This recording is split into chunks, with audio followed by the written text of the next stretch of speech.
Guys, today we are going to be talking Edge of Eternities, predictions, theories, all that fun stuff. To be honest, I've kind of skipped Final Fantasy as a whole. I know all the hype's around Final Fantasy at the moment. This video might be a little bit premature, but for all you Magic fans out there that are not really invested in sort of this outside IP and you want to talk about something that's more Magic related, then we've only really got Edge of Eternities to talk about. Tarkir Dragonstorm has been loved, but it's past now. It's time, the spotlight has gone, so it's time to move on to new and exciting things for the future. So let's talk about this lovely little space set coming up. So let's talk theories for Edge of Eternities, right?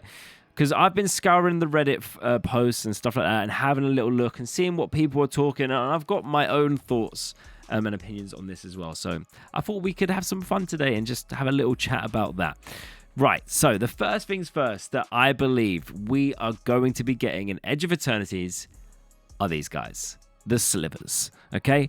If you don't know, Sliver was a very, very popular creature type that was introduced into Magic. Very unique, very different. They've got like this mechanic where all Slivers buff all other Slivers, and they give all of them like that ability. From a flavor standpoint, it's trying to portray like a hive mind, so they are all one essentially, so they all give each other everyone's abilities. I mean, here we go, the Grave Mother. This is the main old Sliver. Tell me that that is not an alien. That came from outer space. It had to, guys. Their lore, where they come from, it's all mystery. It's all mystery, guys. They would be crazy not to get the Slivers into this set. They remind me very much, especially this Hive Lord. That's a Tyrannid. If you know Warhammer 40k, that's a Tyrannid. Tyrannids are in 40k. 40k is a sci-fi setting, outer space. That's a Tyrannid. That is a Tyrannid. I don't care what anyone says. Guys, they have got to bring Slivers back. There are people saying that there's no way they're going to bring Slivers back because they were really like potent in Standard. I'm not a Standard player, so I can't really speak much for that.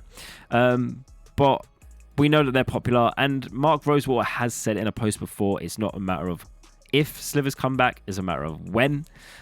Yes, they could bring Slivers into a set that doesn't affect Standard. So like, you know, Commander Masters or Modern Horizons. But guys, they're bringing out a sci-fi space set. This is it. This is the time. You know, they've got to bring the Slivers back, in my opinion. Maybe just change them so that they are less potent, I guess. How they would do that, I don't know, because they would... I think what makes them so broken is just the fact that they all get this buff, and some of them are super powerful buffs, right? So I'm not a game designer, I'm a card designer. I can't really say what they would do to make these guys less thingy, especially because I don't play Standard, so I'm not going to bother commenting on that. On Commander, yes, they're powerful, but Commander is filled with powerful stuff, so it's not really an issue. And I think the fans would love to see some more Sliver cards. Just look at these guys. Like, if they're not coming back in this set, then I don't even know, guys. I don't even know. Bring the whole Slivers back. Another thing that I think we could be seeing come back is the Eldrazi's. Again, you look at these guys. These are bloody aliens, guys. They are... How are they not aliens? Look at them. You know, just what? Like, look at that. Look at that. That is...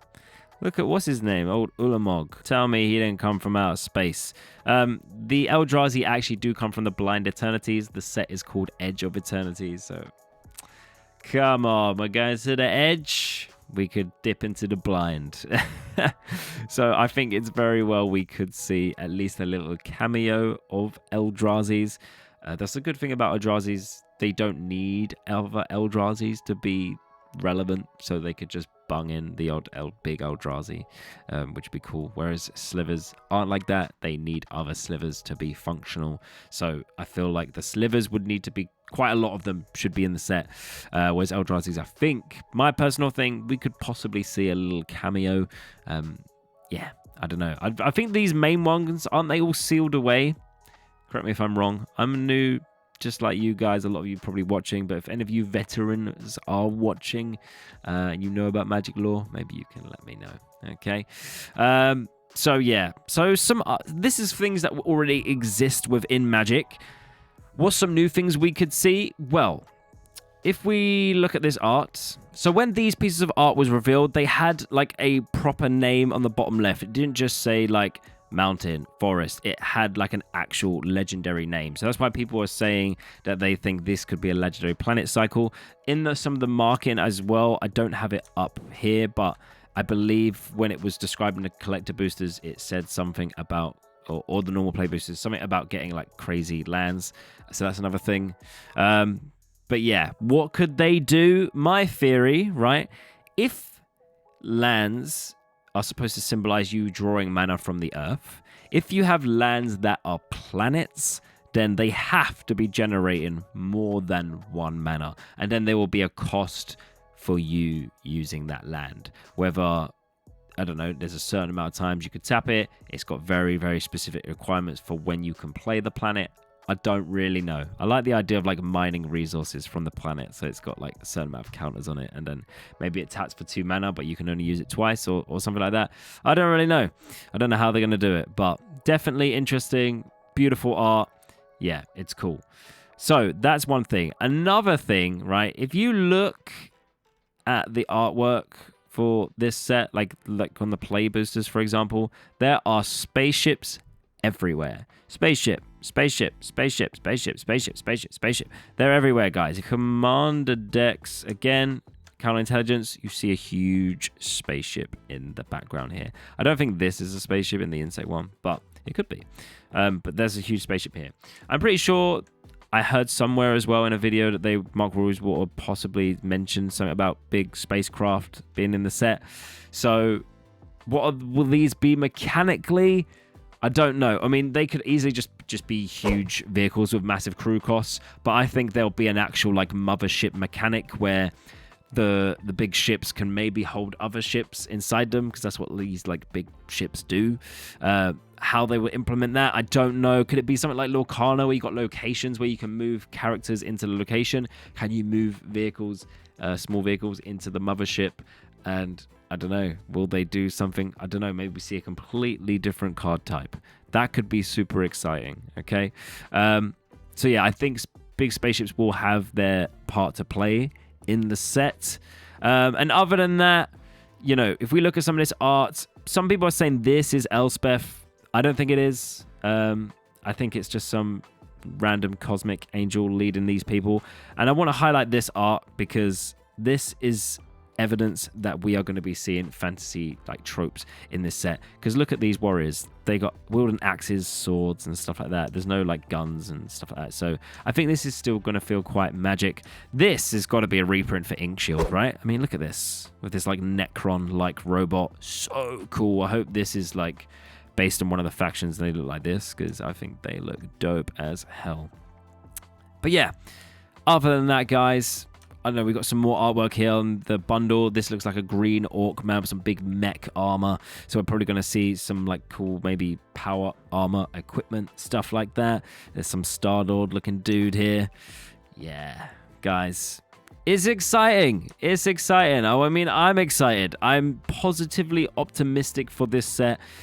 I hope it's good. I hope it's good. We need another banging Magic set. It will be just so good for us, guys, especially with so much Universes Beyond coming in. We need these Magic sets to pop. So yeah. And one more thing I want to talk about before we round up this video is Galaxy foils. I think we are going to be getting Galaxy foils in this set. The only other time we've had them is in Infinity, which was another set that's based around space, but it's more of like a comedy set. A lot of those cards are not, they're just joke cards, so they're not a real Magic set. But the Galaxy foil did look amazing, and if you're going to bring back that foil treatment, then you would bring them back for here. So expect to see, I'm saying, these amazing planet legendary lands in like the Galaxy foil, and maybe some of the other cards in the set in Galaxy foil. If you don't know what it looks like, go look it up. The pattern is very cool. Now, if you want to hear me talk more about kind of booster fun foil treatments and all that fun stuff, then go check out our latest podcast episode that I did with my sister, where we talk about this topic in depth.